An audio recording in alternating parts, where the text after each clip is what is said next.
Do you remember Leo having a devil fruit in Dressrosa? Honestly, I had completely forgotten that Leo had a devil fruit power, but he did eat a paramecia devil fruit, the Nui Nui no Mi, and it gives him the ability to stitch anything together. We see him use it to stitch Robin to the ground in the Tatata Kingdom, and later in the Dressrosa Castle to stop Giola. Overall, it's a pretty neat little power, but I wouldn't say it's that good for fighting or for a pirate. The stitches are strong enough to immobilize people, so it is a good way to stop things from moving. And maybe since it's not that good, that's why it's forgettable. I think a character in One Piece that people overlook is Kozuki Momonosuke. He really has gone through a lot. As an 8-year-old, his country was taken over, his father was killed, his house was burned, and his mother was killed. And then he has to live with the pressure of being sent 20 years into the future to find allies in hopes of saving his country. Sure, he has help from Kinemon and all the other samurai, but we still get to see his character make some great growth, especially throughout Wano. When Kaido ties him up to the post, he shows great resilience, and then of course he sacrifices 20 years of his own life to save Wano, and he's now in charge of restoring Wano to what it once was. He went through a lot of stuff, and I feel like people don't talk about it. The One Piece 4Kids dub ends with the Straw Hats all dying.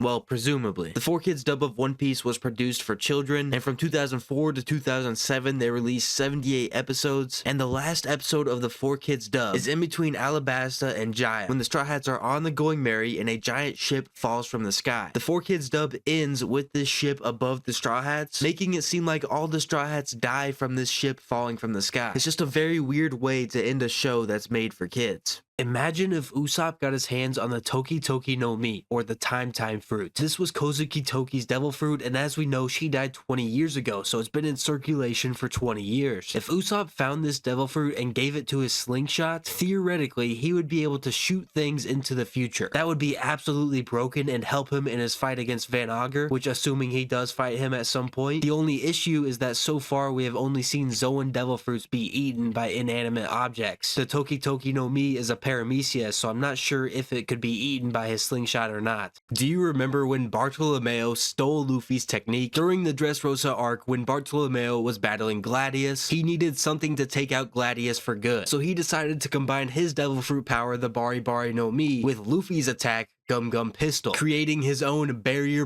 pistol, where he coated his fist in a barrier and punched Gladius straight into the ground. Pretty smart by Bartolomeo, if you ask me. There is an insane One Piece theory claiming that Dr. Hiruluk is Rocksteady Xebec, and it makes perfect sense. During the Drum Kingdom arc, Dr. Hiruluk reveals that he was once an evil person, and we know it's a high probability that he was once a pirate. The thing that really matches up in this theory is that 38 years ago he saw the Sakura trees in the West Blue. Something that also happened 38 years ago was the God Valley incident that also took place in the West Blue. This hints that Dr. Hiruluk was at the God Valley incident, and there's more details that connect Hiruluk to rocks. They both have long hair. Hiruluk wore pants with a rocks pattern, just like his last name. Hiruluk also told Chopper about how vast the world is, something that a pirate would know. And then, like other members of the D-Clan, Hiruluk died with a smile on his face. There's even more connections between Hiruluk and Blackbeard, but I can't fit it all in this video. Should I make a part 2? So if Brook fell into the ocean, would he drown? He would obviously sink to the bottom because he has a devil fruit power, but since he doesn't have lungs and he doesn't really need oxygen to breathe, wouldn't he just sink to the bottom and kind of just be stuck there? At least that's what makes sense to me. When you drown, it is from oxygen deprivation, but since Brook is a skeleton, does he need oxygen to live? I kind of see it the same way as when Jack was thrown into the ocean. He has a devil fruit power, so he couldn't swim, but since he's a fishman, he was alive and just sitting at the bottom of the ocean. I feel like Brook would be the same way if it happened to him. The Frankie house had to be one of the craziest places in One Piece, because I know that Frankie family is getting lit every single night. I mean, Frankie's on the crew, we know how he acts, so I bet the Frankie family was throwing absolute ragers in the Frankie house every single day. Even right before Luffy went in there to beat them all up, they were partying, so the Frankie house has to be lit 24/7. A devil fruit that I really want to learn more about in One Piece is the Shiku Shiku no Mi, which is a paramecia type devil fruit that was eaten by Doc Q. Doc Q is a member of the Blackbeard Pirates, and this devil fruit allows him to give others diseases. It's a pretty good power, being able to make anyone sick, because you can kind of just fight them at a distance. In the episode where Blackbeard attacks Trafalgar Law, it's revealed that Doc Q is able to change their genders, so the Shiku Shiku no Mi definitely has some great great abilities. We've just barely seen it and hardly know anything about it so far. Out of all the dreams in One Piece, Tashigi's is the most unachievable. If you don't remember, Tashigi stated that her dream is to collect all of the graded swords, the 12 supreme grades, the 21 great grades, and the 50 skillful grades. She wants to collect the ones that have fallen into evil hands in the world. Sorry Tashigi, but that's not happening. You think you're gonna take a blade from Mihawk, Shanks, Zoro, and many others? Yeah, that's why that's a dream, because it's not gonna happen. Here's how to get a physique like Zoro. Zoro's body has been built through extensive training. Even as a child, he was training hard every single day. So to get a body similar to Zoro, you would need to start lifting weights every single day, as well as train in martial arts and do cardio. That way you can build certain muscle groups that Zoro has. Zoro's 5'10" and weighs 187 pounds, so he's not the biggest person on the planet, so his physique is definitely attainable. I trained like Zoro for 30 days, check out the full video. One of the greatest scenes at the start of One Piece is the fight between Vivi and Luffy. This scene showed tough love and how not everything can be perfect, because Vivi thought she could take back Alabasta without anybody dying, and Luffy just had to show her that that wasn't going to be able to happen. But I do like what Vivi stood for. She's one of the greatest symbols of pacifism that we see in One Piece, and for viewers to see that early on in Alabasta, I think that keeps them watching the series. An underrated devil fruit from the Dressrosa arc is Diamante's Hira Hira no Mi. This is a paramecia type devil fruit that puts the properties of fabric onto his own body. He can also affect any non-living thing that he touches. So the affected material becomes flat, flexible, and foldable, and kind of has the same movement as a flag. This devil fruit could definitely be very strong if used correctly, and it kind of looks like Diamante has awakened this power because he's able to affect the ground like other paramecia awakenings, but it's never stated whether he has or hasn't awakened it. Kaido is one of my favorite characters in One Piece, and the way he was written and portrayed are big reasons of that. Kaido was given the title as the strongest creature in the world, and that is put on display in Onigashima because in total he fights 14 different people. He had Big Mom's help for a little bit, but for the most part it was just him. He faced all of the samurai at once, and then Luffy, Law, Kid, Zoro, and Killer, as well as CP0 and Yamato at a certain point. It took this many people to weaken Kaido and Gear 5 Luffy to finally take him down. I think that is how you portray the strongest creature in the world. Is the Kuku Kuku no Mi the perfect devil fruit for Sanji? This is a paramecia type devil fruit that we see Streusen use, and it allows him to turn any object into food. Just by plunging his sword into an object, he can turn it into any piece of food that he wants. Apparently this food looks good and it does give you nourishment, but Big Mom herself says that it does not taste good. So I'm not sure if Sanji would actually want this devil fruit power, and really it's not even that good for a cook, because if you're a cook you want your food to taste good, and with this devil fruit it doesn't. On Onigashima, Sanji says multiple times that Luffy will be the pirate king. He even tells Zoro that winning this battle will give them a glimpse of that. But what's kind of confusing is just a few weeks ago he tried to leave the crew, and yeah, Sanji was dealing with a lot of emotional stress during the Whole Cake Island arc, but it's gotta make you wonder, did he not fully believe that Luffy will become the pirate king? Because if he had 100% faith in that, he would not have chosen to do what he did in Whole Cake Island. Was Sanji not fully loyal to Luffy before then? I'm watching the One Piece movies in chronological order, and I just finished One Piece movie 1. I had no idea that there was a movie made this early on, because Sanji isn't even a part of the crew. It's just Luffy, Nami, Zoro, and Usopp. But overall, I gotta say, for the movie being 24 years old, it's not that bad. The storyline was decent. It follows the great gold pirate Woonin, and everybody's trying to uncover his legend and find his gold. It's a decent watch, but to be honest with you, there's not a lot of stuff that goes on, so I'm gonna rate the first One Piece movie a 6 out of 10. In my opinion, one of the most underrated One Piece episodes is episode 363. This is right in the thick of the Thriller Bark arc, and it's mainly about Dr. Hogback and his evil medical practices. This is when we learn exactly what he does with all these bodies, and he reveals that he was so in love with Sindri that he kidnapped her corpse after she died and used Gecko Mori's abilities to make her a zombie. I don't even want to imagine the creepy things Hogback did with this dead body. And I'm not saying this episode is underrated because it's good, it just introduces something so twisted that we don't really see in One Piece up until this point. Hogback was a very sick individual, and I like this episode because it shows us the truth of what he was doing. Luffy is usually a very good guy, but there was one time where he betrayed all of his friends. During Luffy's childhood, when Sabo told him that Ace's dad was Gold D. Roger, Luffy was supposed to keep this a secret, and not even 1 second after seeing Ace the next time, Luffy cracked under the pressure and told him that he knew about his dad. Luffy's a real traitor to Sabo for that.